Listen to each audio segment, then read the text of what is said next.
폐광 지역의 미래 발전 방향을 모색하는 기획 보도 순서입니다. 탄광들이 인위적으로 구조 조정되면서 폐특법이 만들어지고 수조 원의 공적 자금이 지원됐습니다. 이 돈은 어떻게 쓰였고 얼마나 도움이 됐는지 이준호, 김형우 기자가 취재했습니다.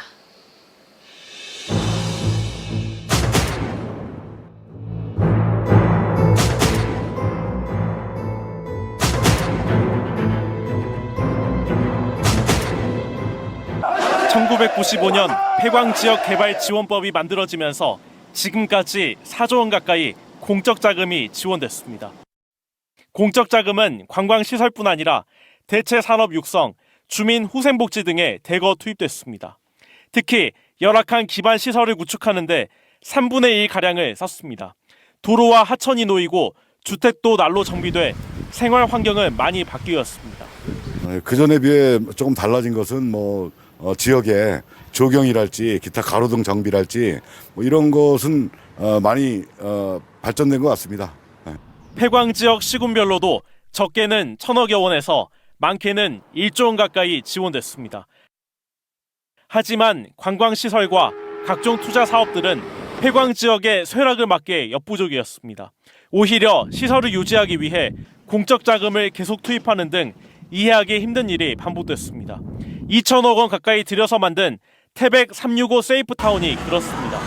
10년간 누적 적자가 200억 원가량에 달하면서 뾰족한 대책을 찾지 못하자 상위 기관의 운영권을 떠넘기려 하고 있습니다. 국가나 강원도가 운영을 해줄 것을 많이 이제 건의를 드렸고, 그럼에도 지금 현재 어떤 그 중앙부처나 강원도의 어떤 입장이 이것을 인수해서 운영할 만한 입장은 안 된다, 이런 게 지금 현재까지 입장이고요. 여기에다 태백 오로라파크와 삼척도계 유리나라, 무분별하게 들어선 박물관 등도 현상을 유지하기가 거의 힘든 실정입니다. 130여억 원을 들여 조성된 태백 체험공원 내 탄광 사투촌입니다. 피서철인데도 관람객들은 단 한 명도 없고 시설 곳곳엔 먼지와 거미줄이 가득합니다. 폐광 지역 시군들이 대부분 리조트와 같은 관광시설을 짓는 등 유사한 사업들을 중복 투자하면서 성과가 미비하다는 지적이 나오고 있습니다. 새로운 대체 산업은 솔직히 많이 만들어지진 않았습니다. 앞으로는 이런 것들을 어떻게 해결할지 지자체가 손잡고서는 추진해야 될 부분이라고 생각하고 있습니다. 뿐만 아니라 공적 자금 투입이 기반 시설을 새로 짓거나 정비하는 데 치중되다 보니 지역에 미치는 영향은 제한적이었습니다. 고속도 접근성도 나쁘지요. 나빠요. 나쁜 데다가 지금 공장도 돌아가는 걸 못 돌아가 전반에서 지역 경제 발전에 피부로 와닿는 부분이 좀 미약한 부분이 많았다고 생각합니다. 낙후된 인프라 개선에 우선하다 보니 지난 27년간 공적 자금을 투입해 관광 산업을 포함한 주민 삶을 바꾸기 위한 다양한 사업들이 추진됐지만 그 실적이 저조한 게 현실입니다. 그렇다고 해서 대체 산업을 육성하거나 일자리를 늘리는 등 지역 경제를 활성화하기 위한 사업은 달랐을까? 그 성과는 어떤지 짚어봤습니다. 해발 고도 800m에 위치한 강원대학교 도계 캠퍼스.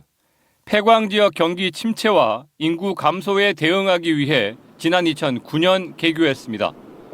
전체 사업비 1,200억여 원 가운데 폐광 지역 기금을 554억 원이나 투입해 대학교를 세운 건 이례적인 일이었습니다. 현재 전교생은 2천여 명, 대학생들이 폐광 지역에 머물게 해 급격한 인구 이탈을 막기 위한 고육지책이지만 역부족입니다. 인구가 감소되고 나니까 경기가 자꾸 이제 침체되는 거죠. 그 주변 분들도 그런 얘기들 많이 하시나 보겠네요. 예, 오시는 손님들도 한 분 한 분 말씀 경청해 보면은 다 그런 말씀을 많이 하십니다. 전라남도 화순군은 지난 2010년부터 폐광 지역 기금 등 4,500억여 원을 투입해 백신 산업 특구를 조성해 운영하고 있습니다. 화순군은 이곳 백신 산업단지와 대학 병원까지 유치해 바이오, 의학, 의료 분야를 대체 산업으로 육성하고 있습니다. 국내 유일의 공공기관 성격의 미생물 실증 지원센터가 설치되고 바이오와 백신 산업의 정책적, 경제적 중요성이 커지며 지속 가능한 대체 산업으로 주목받고 있습니다.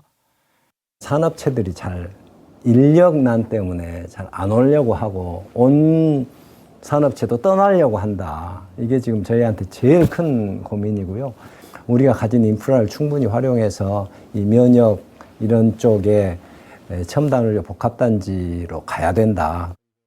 폐광 지역에서 가장 공을 들인 대체 산업은 기업을 유치할 산업단지입니다. 폐광 지역 진흥지구 안의 일반 산업단지에는 이전 기업 지원 보조금과 대체 산업 융자 지원으로 기업을 유치하고 있지만 지역 경제를 견인할 사업은 부족합니다.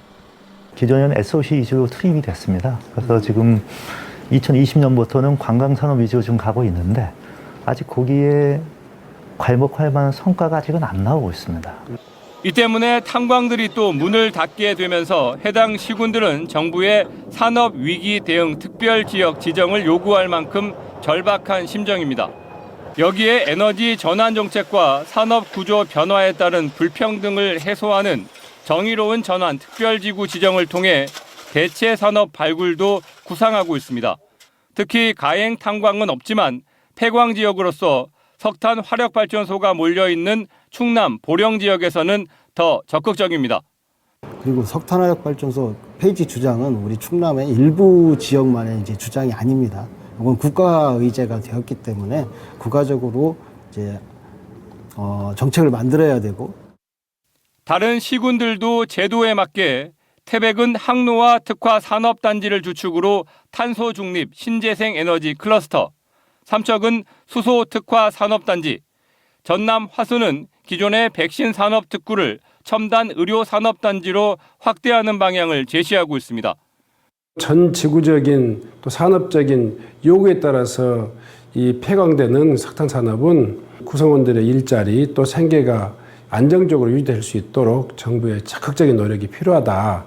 그런 측면에서 우리가 흔히들 이야기하는 정의로운 그 전환이라고 하는 그런 관점에서 아직도 적절한 대체 산업을 찾지 못했는데 또다시 폐광의 위기를 맞게 된 지자체들의 고민이 깊어지고 있습니다. MBC 뉴스 김영호입니다.